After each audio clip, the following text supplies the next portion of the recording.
Was it just another late-game loss on the way to a disappointing season, or does the second-half surge against Jacksonville mean something going forward? That's the question coming out of the Thursday night heartbreaker. I'm Doug Mouton. Welcome to Fourth Down on 4. The Saints head to Indianapolis this coming weekend. Their quarterback, Anthony Richardson, is out for the season, and the Saints' schedule is friendly if they can learn from the loss.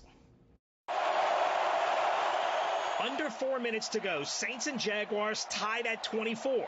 In 4 second-half possessions before this one, Jacksonville had scored a grand total of 0 points. But then Trevor Lawrence hit Christian Kirk on what turned out to be the game winner. We were in a quarters coverage, and guy ran a good route on Tyron. And, you know, sometimes that can happen in that coverage. You know, you kind of get drained on the other side of the field. Going into the fourth quarter, was kind of getting some momentum.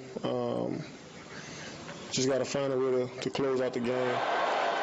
Actually, the Saints had a chance to tie it. They drove from their own 25 to the Jaguars 6, but Foster Moreau could not make the catch to send the game to overtime. He was crushed afterwards. That man is literally the glue that holds our offense together.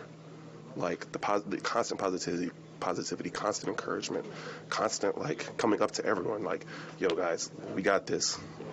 Keep going, keep executing. We're down 24-9, and he's like, you have to believe. I ain't worried about Foss not making that play. Honestly, I don't feel like we should be in that position right there where we looking at that and we like, oh man, he should have caught it. Man, of course he should have caught it. He know he should have caught it.